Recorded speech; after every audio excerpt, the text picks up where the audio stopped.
It's springtime in Europe, time for the annual blossoming of spectacle and sound known as the Eurovision Song Contest.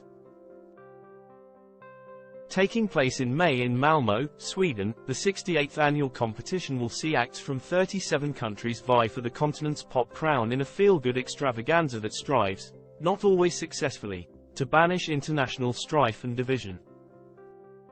And you don't have to be in Europe to watch, or to help pick the winner. Here's a guide to all things Eurovision. What is Eurovision? On one level, it's simple. Eurovision is an international pop music competition in which acts from countries across Europe, and a few beyond it, compete in a live televised contest to be crowned Eurovision champion. But it's also much more, a celebration of diversity, national pride and the joyous power of pop. And glitter. So much glitter. Launched in 1956 to foster unity after World War II, Eurovision has become a campy, feel-good celebration of pop music with an audience of hundreds of millions around the world. It has grown from 7 countries to almost 40, including non-European nations such as Israel and Australia.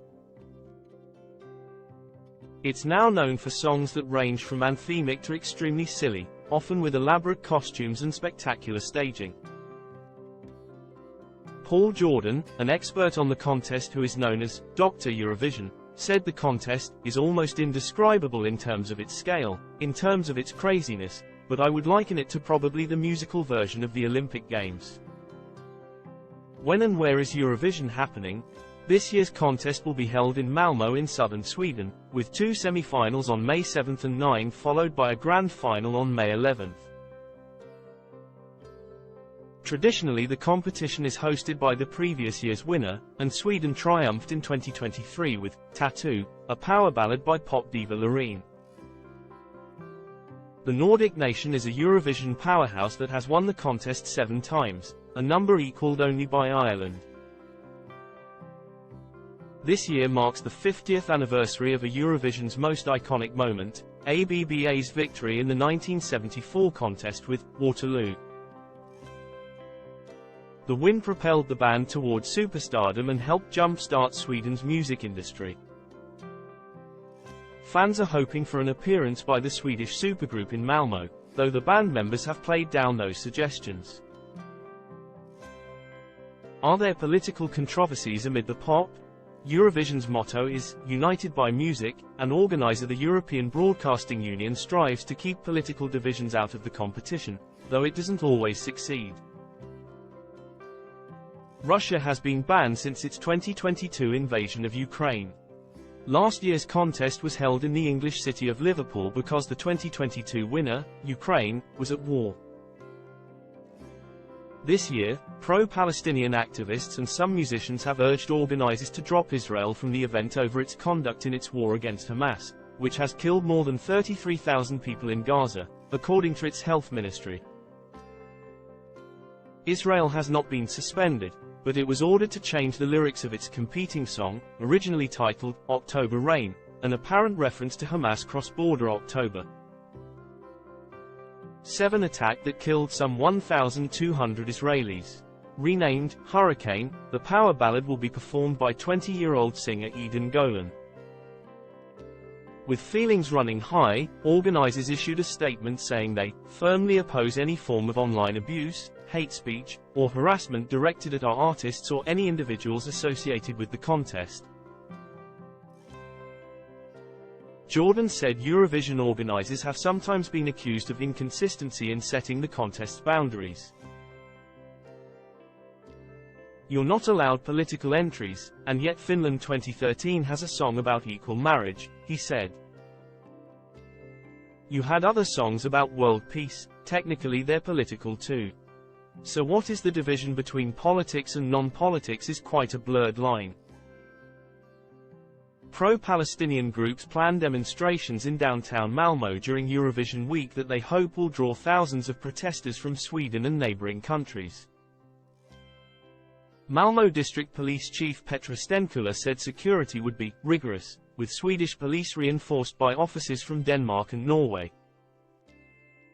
WHO and how to watch Eurovision.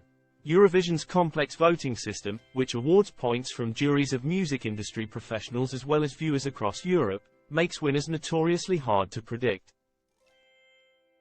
Jordan said there used to be a typical Eurovision sound, a 3-minute pop song in English with a key change, but the contest is now much more diverse. Many acts perform in their national languages and some draw on folk traditions and instruments, though slick production and electro beats still predominate. Winners have ranged from Canadian chanteuse Celine Dion, who competed for Switzerland in 1988, to Fright Mask-wearing Finnish metalheads Lordi in 2006, bearded Austrian drag performer Conchita Wurst in 2014, Italian rock band Maneskin in 2021 and Ukrainian folk rap group Kalush Orchestra in 2022.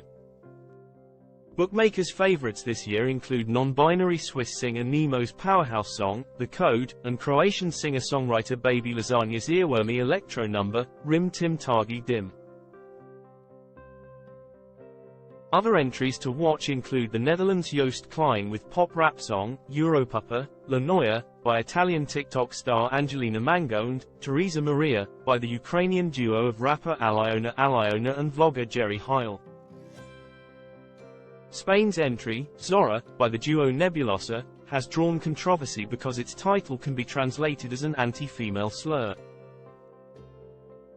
The UK, which has not won since 1997, is pinning its hopes on Ollie Alexander's vertiginous pop song, Dizzy. Host country Sweden is represented by identical twins Marcus Martinus, who, confusingly enough, hail from Norway, with the confidently titled, Unforgettable. Eurovision voters will be the judge of that. The competition will be aired by national broadcasters in participating nations, on streaming service Peacock in the United States and on the Eurovision YouTube channel. Viewers in the US and other non-participating countries can vote online or using the Eurovision app. Viewers in participating countries can also vote by phone or text message.